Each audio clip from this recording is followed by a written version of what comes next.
It is a profound honor to stand here in my home city as a representative of the American people to address the people of the world. As millions of our citizens continue to suffer the effects of the devastating hurricanes that have struck our country, I want to begin by expressing my appreciation to every leader in this room who has offered assistance and aid. The American people are strong and resilient, and they will emerge from these hardships more determined than ever before. Fortunately, the United States has done very well since Election Day last November 8th. The stock market is at an all-time high, a record. Unemployment is at its lowest level in 16 years, and because of our regulatory and other reforms, we have more people working in the United States today than ever before. Companies are moving back, creating job growth the likes of which our country has not seen in a very long time. And it has just been announced that we will be spending almost $700 billion on our military and defense. Our military will soon be the strongest it has ever been. For more than 70 years, in times of war and peace, the leaders of nations, movements, and religions have stood before this assembly. Like them, I intend to address some of the very serious threats before us today, but also the enormous potential waiting to be unleashed. We live in a time of extraordinary opportunity. Breakthroughs in science, technology, and medicine are curing illnesses and solving problems that prior generations thought impossible to solve. But each day also brings news of growing dangers that threaten everything we cherish and value. Terrorists and extremists have gathered strength and spread to every region of the planet. Rogue regimes represented in this body not only support terrorists, but threaten other nations and their own people with the most destructive weapons known to humanity. Authority and authoritarian powers seek to collapse the values, the systems, and alliances that prevented conflict and tilted the world toward freedom since World War II.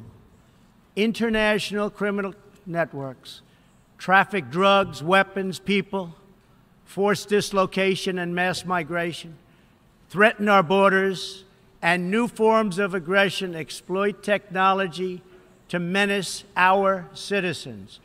To put it simply, we meet at a time of both immense promise and great peril. It is entirely up to us whether we lift the world to new heights or let it fall into a valley of disrepair. We have it in our power, should we so choose, to lift millions from poverty, to help our citizens realize their dreams, and to ensure that new generations of children are raised free from violence, hatred, and fear. This institution was founded in the aftermath of 2 world wars to help shape this better future. It was based on the vision that diverse nations could cooperate to protect their sovereignty, preserve their security, and promote their prosperity. It was in the same period, exactly 70 years ago, that the United States developed the Marshall Plan to help restore Europe. Those 3 beautiful pillars, they're pillars of peace, sovereignty, security, and prosperity. The Marshall Plan was built on the noble idea that the whole world is safer when nations are strong, independent, and free. As President Truman said in his message to Congress at that time, our support of European recovery is in full accord with our support of the United Nations. the success of the United Nations depends upon the independent strength of its members. To overcome the perils of the present and to achieve the promise of the future, we must begin with the wisdom of the past. Our success depends on a coalition of strong and independent nations that embrace their sovereignty to promote security, prosperity, and peace for themselves and for the world. We do not expect diverse countries to share the same cultures, traditions, or even systems of government, but we do expect all nations to uphold these two core sovereign duties: to respect the interests of their own people and the rights of every other sovereign nation. This is the beautiful vision of this institution, and this is the foundation for cooperation and success. Strong sovereign nations let diverse countries with different values, different cultures, and different dreams not just coexist, but work side by side on the basis of mutual respect. Strong sovereign nations let their people take ownership of the future and control their own destiny. And strong sovereign nations allow individuals to flourish in the fullness of the life intended by God. In America, we do not seek to impose our way of life on anyone, but rather to let it shine as an example for everyone to watch. This week gives our country a special reason to take pride in that example. We are celebrating the 230th anniversary of our beloved Constitution, the oldest Constitution still in use in the world today. This timeless document has been the foundation of peace, prosperity, and freedom for the Americans and for countless millions around the globe whose own countries have found inspiration in its respect for human nature, human dignity, and the rule of law. The greatest in the United States Constitution is its first three beautiful words. They are, "We the people." Generations of Americans have sacrificed to maintain the promise of those words, the promise of our country and of our great history. In America, the people govern, the people rule, and the people are sovereign. I was elected not to take power, but to give power to the American people where it belongs. In foreign affairs, we are renewing this founding principle of sovereignty. Our government's first duty is to its people, to our citizens, to serve their needs, to ensure their safety, to preserve their rights, and to defend their values. As President of the United States, I will always put America first, just like you, as the leaders of your countries, will always and should always put your countries first.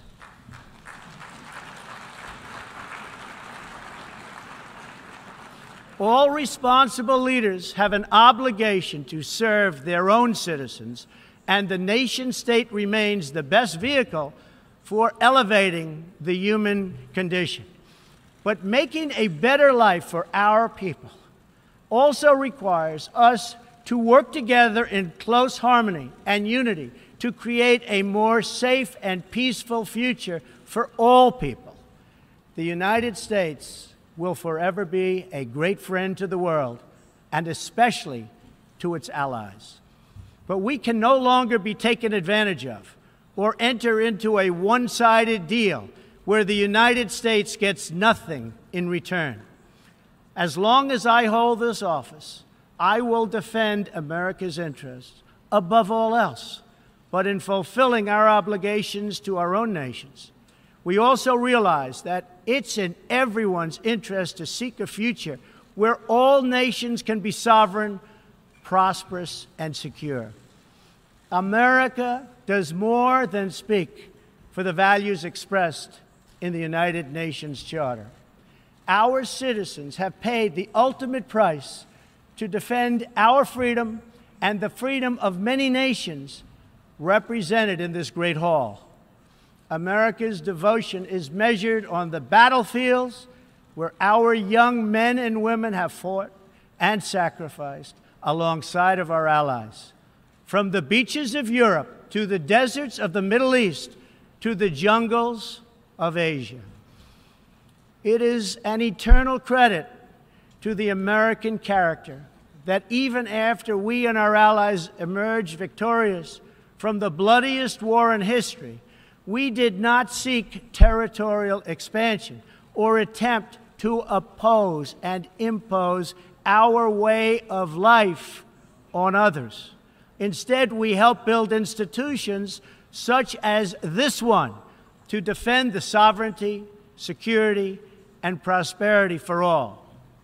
For the diverse nations of the world, this is our hope. We want harmony and friendship, not conflict and strife. We are guided by outcomes, not ideology. We have a policy of principled realism rooted in shared goals, interests, and values. That realism forces us to confront a question facing every leader and nation in this room. It is a question we cannot escape or avoid. We will slide down the path of complacency, numb to the challenges, threats, and even wars that we face. Or do we have enough strength and pride to confront those dangers today so that our citizens can enjoy peace and prosperity tomorrow? If we desire to lift up our citizens, if we aspire to the approval of history, then we must fulfill our sovereign duties to the people we faithfully represent. We must protect our nations, their interests, and their futures. We must reject threats to sovereignty from the Ukraine to the South China Sea. We must uphold respect for law, respect for borders, and respect for culture, and the peaceful engagement these allow. And just as the founders of this body intended, we must work together and confront together those who threaten us with chaos, turmoil, and terror. The scourge of our planet today is a small group of rogue regimes that violate every principle on which the United Nations is based. They respect neither their own citizens nor the sovereign rights of their countries. If the righteous many do not confront the wicked few, then evil will triumph. When decent people and nations become bystanders to history, the forces of destruction only gather power and strength. No one has shown more contempt for other nations and for the well-being of their own people than the depraved regime in North Korea. It is responsible for the starvation deaths of millions of North Koreans and for the imprisonment, torture, killing, and oppression of countless more. We were all witness to the regime's deadly abuse when an innocent American college student, Otto Warmbier, was returned to America only to die a few days later. We saw it in the assassination of the dictator's brother using banned nerve agents in an international airport. We know it kidnapped a sweet 13-year-old Japanese girl from a beach in her own country to enslave her as a language tutor for North Korea's spies. If this is not twisted enough, now North Korea's reckless pursuit of nuclear weapons and ballistic missiles threatens the entire world with unthinkable loss of human life. It is an outrage that some nations would not only trade with such a regime, but would arm, supply, and financially support a country that imperils the world with nuclear conflict. No nation on earth has an interest in seeing this band of criminals arm itself with nuclear weapons and missiles. The United States has great strength and patience, but if it is forced to defend itself or its allies, we will have no choice but to totally destroy North Korea. Rocket Man is on a suicide mission for himself and for his regime. The United States is ready, willing, and able, but hopefully this will not be necessary. That's what the United Nations is all about. That's what the United Nations is for. Let's see how they do. It is time for North Korea to realize that the denuclearization is its only acceptable future. The United Nations Security Council recently held 2 unanimous 15-0 votes adopting hard-hitting resolutions against North Korea, and I want to thank China and Russia for joining the vote to impose sanctions, along with all of the other members of the Security Council. Thank you to all involved. But we must do much more. It is time for all nations to work together to isolate the Kim regime until it ceases its hostile behavior. We face this decision not only in North Korea. It is far past time for the nations of the world to confront another reckless regime, one that speaks openly of mass murder, vowing death to America, destruction to Israel, and ruin for many leaders and nations in this room. The Iranian government masks a corrupt dictatorship behind the false guise of a democracy. It has turned a wealthy country with a rich history and culture into an economically depleted rogue state whose chief exports are violence, bloodshed, and chaos. The longest-suffering victims of Iran's leaders are, in fact, its own people. Rather than use its resources to improve Iranian lives, its oil profits go to fund Hezbollah and other terrorists that kill innocent Muslims and attack their peaceful Arab and Israeli neighbors. This wealth, which rightly belongs to Iran's people, also goes to shore up Bashar al-Assad's dictatorship, fuel Yemen's civil war, and undermine peace throughout the entire Middle East. We cannot let a murderous regime continue these destabilizing activities while building dangerous missiles, and we cannot abide by an agreement if it provides cover for the eventual construction of a nuclear program.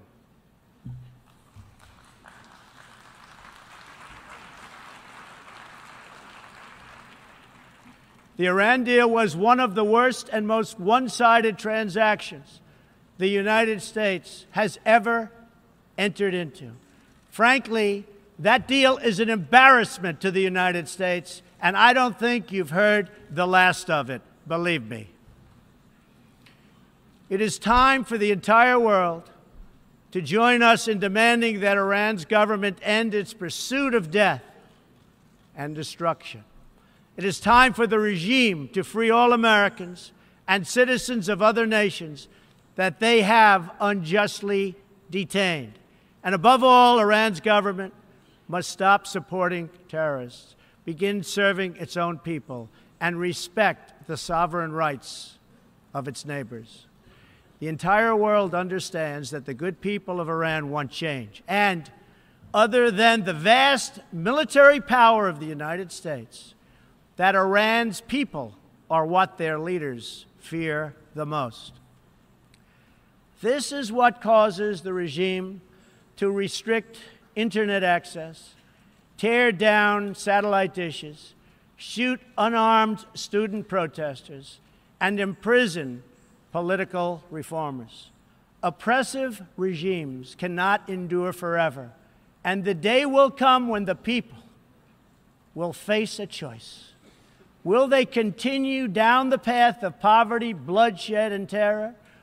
Or will the Iranian people return to the nation's proud roots as a center of civilization, culture, and wealth, where their people can be happy and prosperous once again?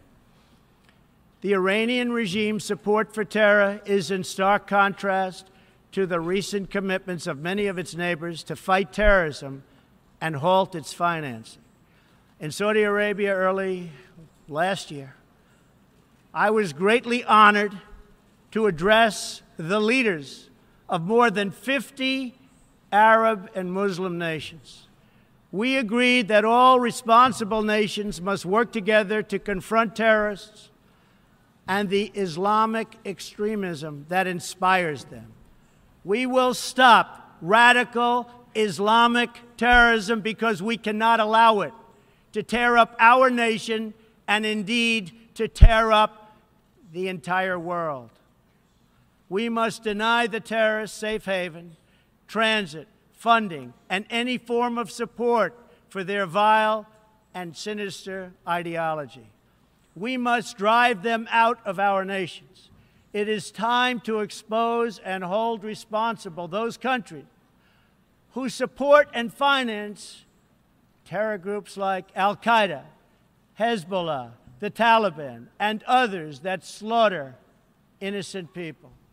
The United States and our allies are working together throughout the Middle East to crush the loser terrorists and stop the reemergence of safe havens they use to launch attacks on all of our people.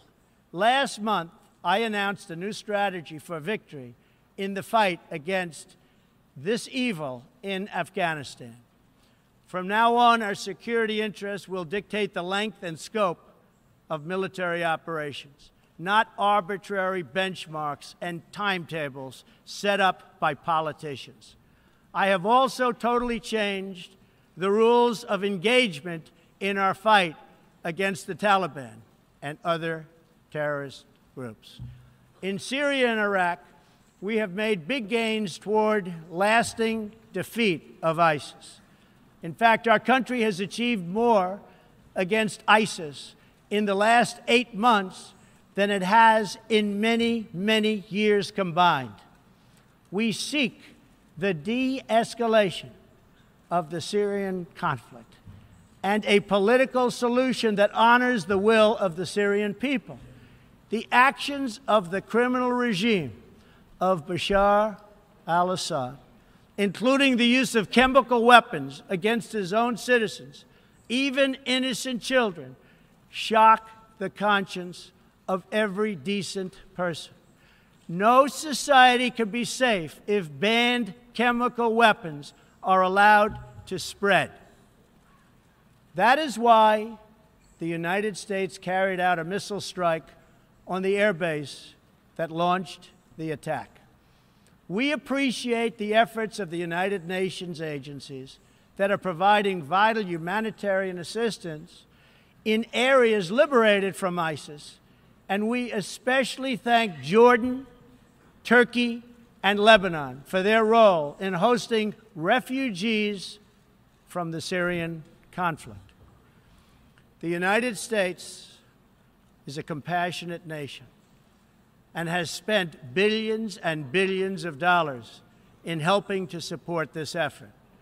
We seek an approach to refugee resettlement that is designed to help these horribly treated people and which enables their eventual return to their home countries to be part of the rebuilding process. For the cost of resettling one refugee in the United States, we can assist more than 10 in their home region. Out of the goodness of our hearts, we offer financial assistance to hosting countries in the region, and we support recent agreements of the G20 nations that will seek to host refugees as close to their home countries as possible. This is the safe, responsible, and humanitarian approach. For decades, the United States has dealt with migration challenges here in the Western Hemisphere. We have learned that over the long term, uncontrolled migration is deeply unfair to both the sending and the receiving countries. For the sending countries, it reduces domestic pressure to pursue needed political and economic reform, and drains them of the human capital necessary to motivate and implement those reforms. For the receiving countries, the substantial costs of uncontrolled migration are borne overwhelmingly by low-income citizens whose concerns are often ignored by both media and government. I want to salute the work of the United Nations in seeking to address the problems that cause people to flee from their homes. The United Nations and African Union led peacekeeping missions to have invaluable contributions in stabilizing conflicts in Africa. The United States continues to lead the world in humanitarian assistance, including famine prevention and relief in South Sudan, Somalia, and northern Nigeria and Yemen.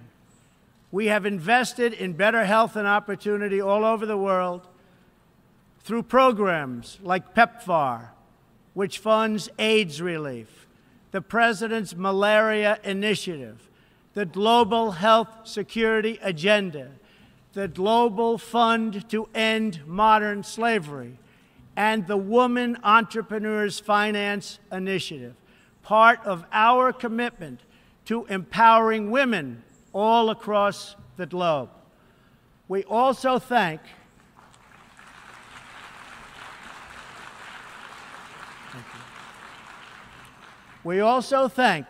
the Secretary General for recognizing that the United Nations must reform if it is to be an effective partner in confronting threats to sovereignty, security, and prosperity.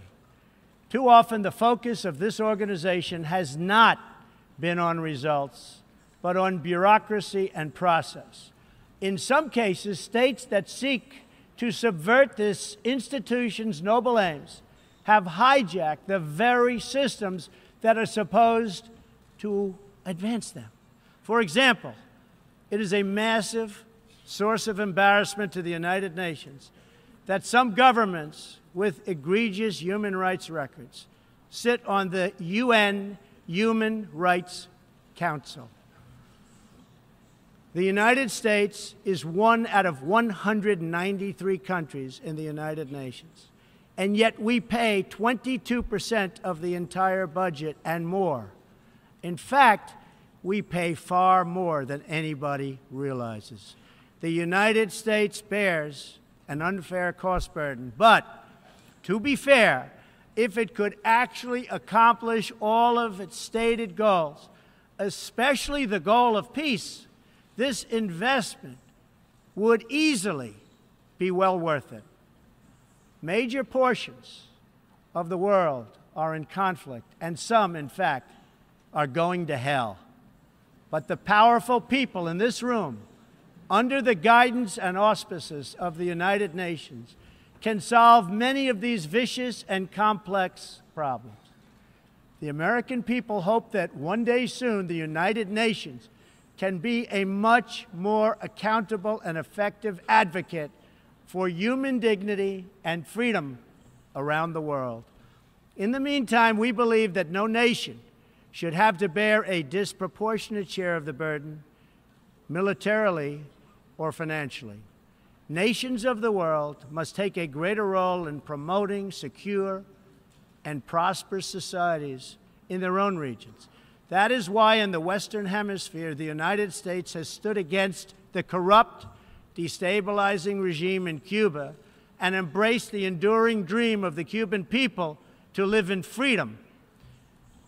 My administration recently announced that we will not lift sanctions on the Cuban government until it makes fundamental reforms. We have also imposed tough, calibrated sanctions on the socialist Maduro regime in Venezuela, which has brought a once thriving nation to the brink of total collapse. The socialist dictatorship of Nicolas Maduro has inflicted terrible pain and suffering on the good people of that country. This corrupt regime destroyed a prosperous nation by imposing a failed ideology that has produced poverty and misery everywhere it has been tried. To make matters worse, Maduro has defied his own people, stealing power from their elected representatives to preserve his disastrous rule. The Venezuelan people are starving, and their country is collapsing. Their democratic institutions are being destroyed. This situation is completely unacceptable, and we cannot stand by and watch. As a responsible neighbor and friend, we and all others have a goal. That goal is to help them regain their freedom, recover their country, and restore their democracy.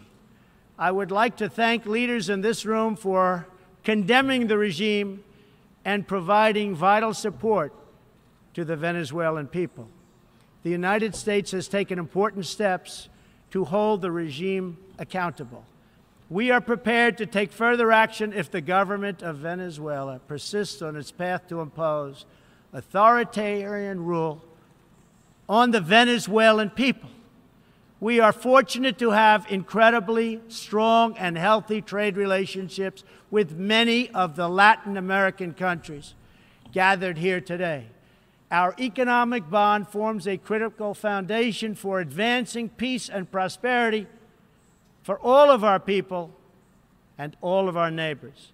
I ask every country represented here today to be prepared to do more to address this very real crisis. We call for the full restoration of democracy and political freedoms in Venezuela.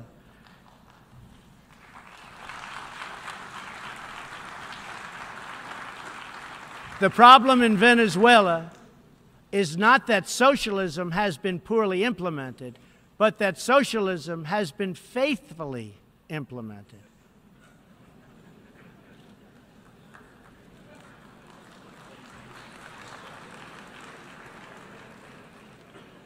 From the Soviet Union to Cuba to Venezuela, wherever true socialism or communism has been adopted, it has delivered anguish and devastation and failure.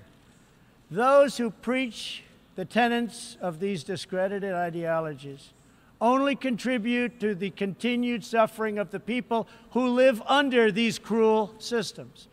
America stands with every person living under a brutal regime.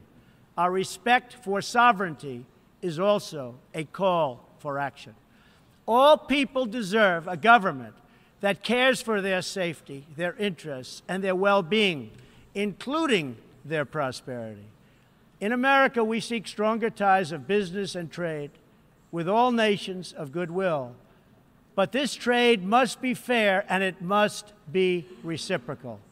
For too long, the American people were told that mammoth multinational trade deals, unaccountable international tribunals, and powerful global bureaucracies were the best way to promote their success.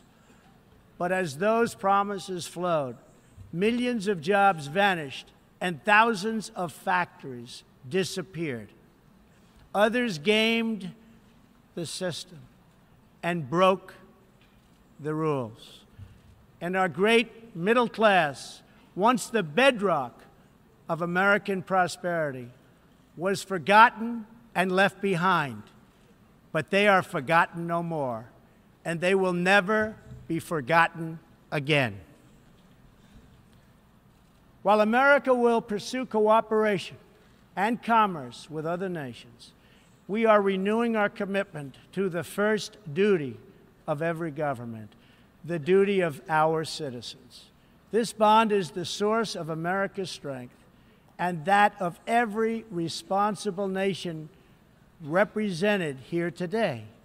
if this organization is to have any hope of successfully confronting the challenges before us, it will depend, as President Truman said some 70 years ago, on the independent strength of its members. If we are to embrace the opportunities of the future and overcome the present dangers together, there can be no substitute for strong, sovereign, and independent nations. Nations that are rooted in their histories and invested in their destinies. Nations that seek allies to befriend, not enemies to conquer. And most important of all, nations that are home to patriots, to men and women who are willing to sacrifice for their countries, their fellow citizens, and for all that is best in the human spirit. In remembering the great victory that led to this body's founding, we must never forget that those heroes who fought against evil also fought for the nations that they loved. Patriotism led the Poles to die to save Poland, the French to fight for a free France, and the Brits to stand strong for Britain. Today, if we do not invest ourselves, our hearts, and our minds in our nations, if we will not build strong families, safe communities, and healthy societies for ourselves, no one can do it for us. We cannot wait for someone else, for faraway countries or far-off bureaucracies. We can't do it. We must solve our problems to build our prosperity, to secure our future, or we will build vulnerable to decay, domination, and defeat. The true question for the United Nations today, for people all over the world who hope for better lives for themselves and their children, is a basic one. Are we still patriots? Do we love our nations enough to protect their sovereignty and to take ownership of their futures?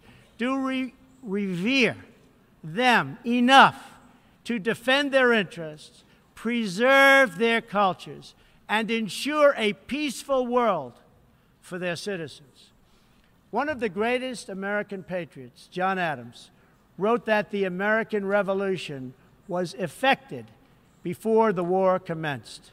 The revolution was in the minds and hearts of the people. That was the moment when America awoke, when we looked around and understood that we were a nation. We realized who we were, what we valued, and what we would give our lives to defend. From its very first moments, the American story is the story of what is possible when people take ownership of their future. The United States of America has been among the greatest forces for good in the history of the world, and the greatest defenders of sovereignty, security, and prosperity for all. Now we are calling for a great reawakening of nations, for the revival of their spirits, their pride, their people, and their patriotism. History is asking us whether we are up to the task. Our answer will be a renewal of will, a rediscovery of resolve, and a rebirth of devotion we need to defeat the enemies of humanity and unlock the potential of life itself.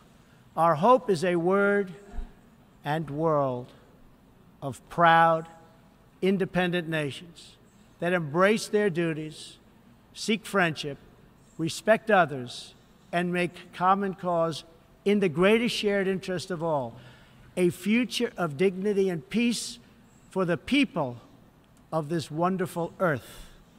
This is the true vision of the United Nations, the ancient wish of every people, and the deepest yearning that lives inside every sacred soul. So let this be our mission, and let this be our message to the world. We will fight together, sacrifice together, and stand together for peace, for freedom, for justice, for family, for humanity, and for the Almighty God who made us all. Thank you. God bless you. God bless the nations of the world, and God bless the United States of America. Thank you very much.